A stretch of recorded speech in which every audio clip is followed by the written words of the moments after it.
My Camino of 110 miles from Cebrero to Santiago de Compostela continued in Spain and France because that's where two good friends, Rosa and Annie, joined me in Madrid, and later Julieta, my pen pal back in 1963, joined Annie and me in Paris. In the book, The Art of Pilgrimage, Philip Cousineau says that it's important to walk the Camino with a purpose. And my purpose was continuing a friendship that means a lot to me and furthering the cause of a vegan diet. As the Alternative Baking Company puts it, no single food choice has a farther reaching and more profoundly positive impact on our health, the environment, and all of life on Earth than choosing vegan. But I wanted this to have a profoundly positive impact on my friendships, too. These three friends and I had been together in France in 2003 when I was a vegetarian.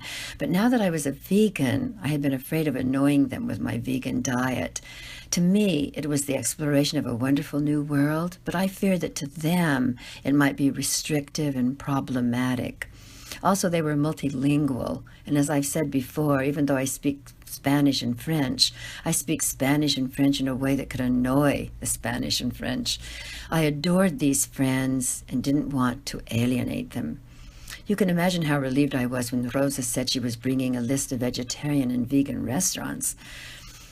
Our first night was at Viva Burgers, where the motto was, "Eat positive," which we certainly did. Here we are smiling brightly, which is what I'm still doing as I think about this wonderful extension of my Camino of 2016. I've mentioned the first reunion we had altogether in 2003 when we celebrated the 50th birthday of Annie and her late husband, Jean-Paul. That was in Brittany, and it was spectacular. It included two other friends, Nicole and Minako, the other members of what I call the Anminiroti. Stay tuned for more on that. We also had a reunion in Barcelona, where Rosa lives, and that was equally wonderful. Annie was the person in our group I knew the best, and I also knew Minako fairly well, so I knew I loved those two. Our days in Barcelona gave me the chance to get to know Rosa better, too. I would say to know her is to love her. Our stay in Madrid confirmed that. Here she is with her very significant other, Gerard.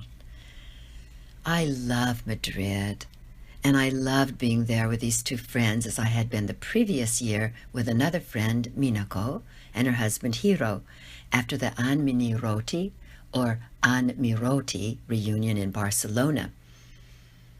Here's where we stayed at the Hostal Tirso de Molina 13, and here's where we had breakfast every morning at Parilla de Galicia, right on the Plaza Tirso de Molina, a few steps from our hotel room.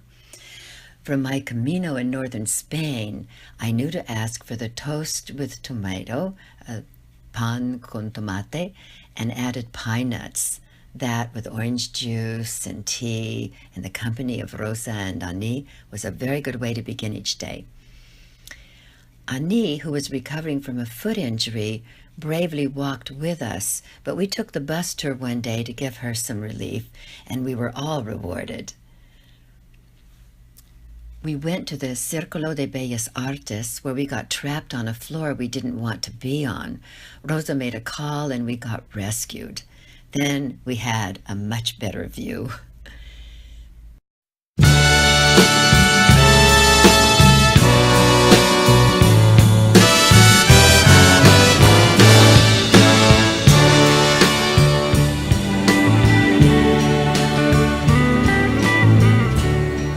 Promesa eres tú, como una mañana de verano, como una sonrisa eres tú, así, eres tú, toda mi esperanza eres tú. Como lluvia fresca en mis manos, como fuerte brisa eres tú, así, That song was popular back in 1972, and I still love it, the way I love Madrid itself. In fact, when we saw this sign, we thought this man and others on other banners were awestruck because of Madrid itself. But it turned out that this was Madrid's participation in European Mobility Week, which takes place every year in September to promote sustainable transport. Nonetheless, we decided to mimic the signs to show how ecstatic we were to be in Madrid. Even before all this, we went to the Museo Thyssen-Bornemisza, where we saw K-Boat and this picture that looks like Annie in Brittany. It was at this museum that a young employee heard us asking for a good restaurant nearby and came over to give a very enthusiastic recommendation for All Natural. So after this delicious lunch, we walked to Retiro Park, where in 1972, under Franco, we were not allowed to lie on the grass. And we lay on the grass in 2016. I think something bit me because I had enormous bite marks later, but it was worth it. We went to Palacio de Cristal and saw an interesting and disturbing exhibit of the building of the Pruit-Ego urban housing project that was then demolished 20 years later. And that had particular meaning to us now as our countries, Spain, France, and the United States, see more and more people living in the streets. Another museum we saw was Reina Sofia, and the most interesting exhibit we saw there was one about propaganda, art and power in post-war Spain, 1939 to 53, as Franco was establishing a new Spain under his dictatorship. I wish I'd bought the book, even though it was about £50. We ate at Pinocchio's, proof that restaurants not specializing in vegan dishes can still provide good dishes for everybody. We also went to the Matadero, a slaughterhouse that is now a contemporary art center. I'm really sorry Annie lost her iPhone, but I love the exhibit of the 7,000 sunflowers planted in a desolate area of Madrid. That's such a good metaphor for what we need to do in our own lives and in our own cities.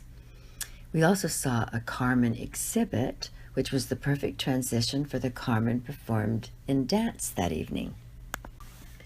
That was the last night that the three of us were together in Madrid. Rosa had to go back to Barcelona to work, but Annie and I took a trip to Toledo the following day, when in the morning we met 3 generations of a family from Costa Rica, right there in the Puerta del Sol. Then we saw this beautiful city, Toledo, where once again the gondola of Spain, credit to Bill Schoaf, took us around to see what we had just seen on the bus that got us there. But we also did some walking, kudos to Annie, and we finally found the mosque-turned Cristo de la Luz, dating back to the 10th century. I forgot to mention how wonderful Spaniards were about helping us with directions. In Madrid, a group of young guys led us to our destination and made sure we were all set before they left us. I said, oh, those madrileños, but Rosa could tell from their accent that they were from somewhere else. Annie and I had a good snack with a server so relaxed with a tab that we almost missed our bus back to Madrid. I'm happy we made it because I got to show Annie the Calle de Ballesta, the street I lived on for just 2 weeks in 1976 when I returned to Madrid briefly after my 2 years in Algeria. We ate at the new vegan restaurant there where we had the best tortilla de patatas we'd ever had. And it was vegan, an omelet with no eggs.